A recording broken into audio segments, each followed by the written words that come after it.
뱀의 후손은 누구인가? 영적 전쟁 2. 뱀의 후손은 누구인가? 창세기에는 죄가 세상에 들어온 사건을 다루고 있다. 어떤 주석가는 창세기의 처음 3장만 이해해도 성경의 절반을 이해할 수 있다고 과장하였는데 그만큼 난해하다. 에스겔은 아버지의 죄가 아들에게 전가되지 않는다고 기록하였다. 하나님께서는 아버지가 신포도를 먹었는데 아들의 이가 시다고 할 수 있는가 말씀하시면서 범죄하는 그 영혼만 죽는다고 알려주셨다. 그런데 아담과 하와의 범죄는 모든 자손에게 죄가 전개된 것인가? 하와는 뱀의 혀에 속아 선악과를 따서 먹었다. 아담은 아내가 따서 준 선악과를 먹었는데 죄에는 전염성이 있다. 하나님께서 아담에게 내가 어디 있느냐 말씀하셨다. 아담은 금지령을 어긴 이유를 이렇게 댔다. 하나님이 주셔서 나와 함께 있는 여자, 그가 그 나무 열매를 내가 주므로 내가 먹었나이다. 여자는 이렇게 말했다. 뱀이 나를 꿰므로 내가 먹었나이다. 두 사람의 대답 중에 하나님, 저희가 잘못했습니다. 회개하는 모습은 볼 수 없다. 하나님께서 어떻게 된 것이냐 물으신 이유는 잘못을 깨닫고 회개하기를 바라신 것이다. 아담은 범죄의 원인과 책임을 여자에게 돌렸다. 그 여자를 주신 하나님께서도 책임이 있음을 넌지시 암시하고 있다. 여자는 뱀에게 책임을 전가했다.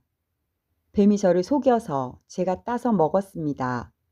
범죄의 구성에는 속이는 자와 속는 자가 있는데 하와는 뱀의 올무에 걸려들었고 아담은 방치했다. 모든 나무가 금지된 것이 아니었다. 금지된 것과 먹을 수 있는 것이 구분되어 있었다.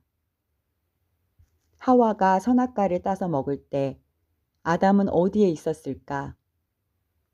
그런데 성경은 여자가 범죄할 때, 심지어 여자가 뱀과 대화할 때도 아담이 여자 옆에 있었다고 기록하였다.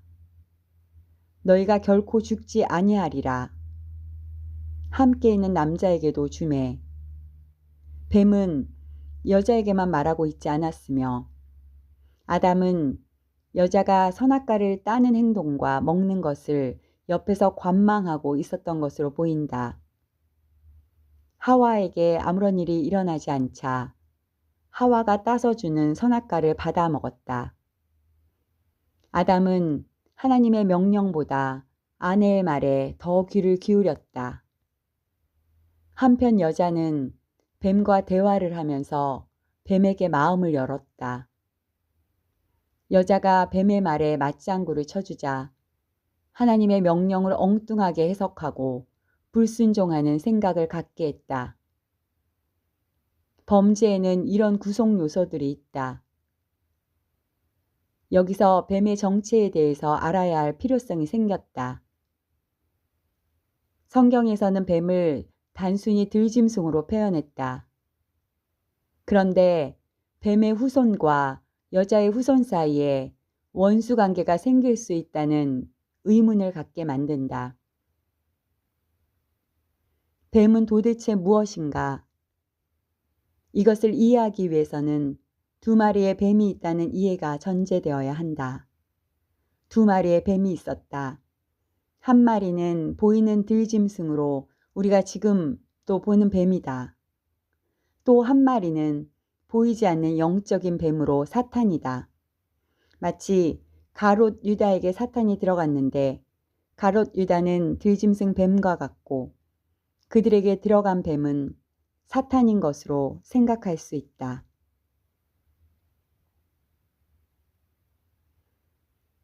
사탄의 존재가 실지한다는 것을 뱀이라는 실물로 알려주시며 계속 경각심을 갖게 하셨다. 지금은 멸종했지만 한때 용이라는 동물도 실제했었다.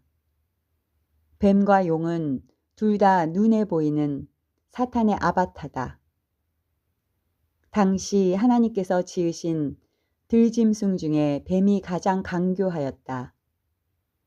뱀이 사람처럼 언어를 사용하였는지, 사탄이 그 속에 들어가 말을 하게 만들었는지는 그것은 중요한 논의 대상이 아니다. 계시록에서는 들짐승 뱀에게 들어간 사탄을 옛뱀이라 칭했다. 큰 용이 내쫓기니 옛뱀, 곧 마귀라기도 하고 사탄이라고도 하며 온 천하를 꿰는 자라. 범죄 사건의 공모자들인 3명에게 선고가 내려졌다. 뱀에게는 저주가 선고되었다. 들짐승 뱀에게 내려진 저주. 여호와 하나님이 뱀에게 이르시되 내가 이렇게 하였으니 내가 모든 가축과 들의 모든 짐승보다 더욱 저주를 받아 배로 다니고 살아있는 동안 흙을 먹을지니라.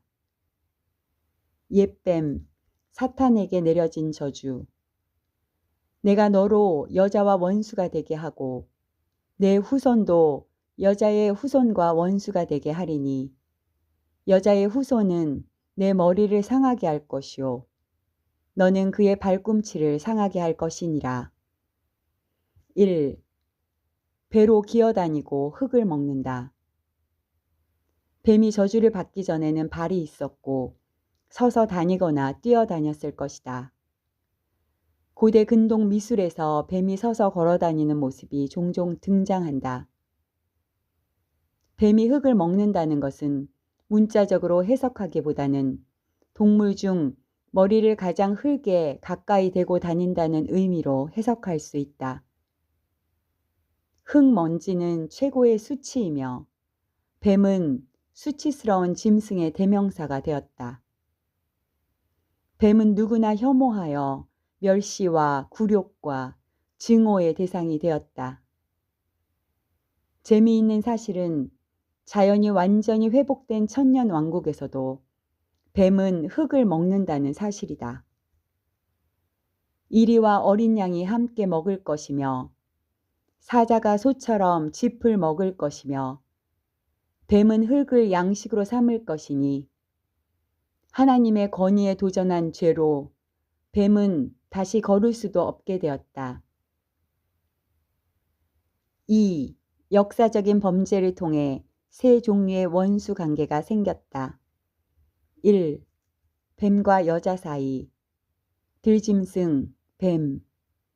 여성치고 뱀을 혐오하지 않는 사람이 거의 없다. 2. 뱀과 여자의 후손 사이. 옛뱀, 사탄.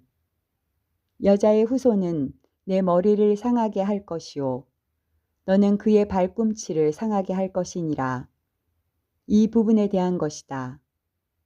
여자의 후손은 예수 그리스도를 상징하고 여기서 뱀은 들짐승이 아니라 사탄을 상징한다. 그 후에 사탄은 예수 그리스도의 발꿈치를 상하게 하는 일이 실제로 일어났다. 사탄은 헤롯을 부추겨 유아들을 살해하였고 예수님을 시험하였으며 가롯 유다를 통해 예수님을 팔게 하였고 유대인들의 모함과 선동으로 십자가에 처형시켰다.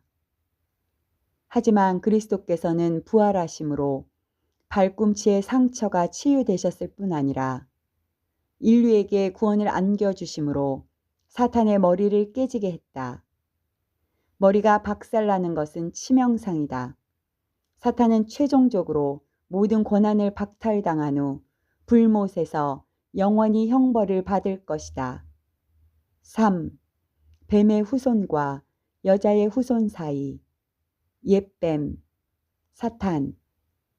난제는 뱀의 후손에 대한 것이다. 내 후손도 여자의 후손과 원수가 되게 하리니. 내 후손이란 뱀의 후손을 말한다.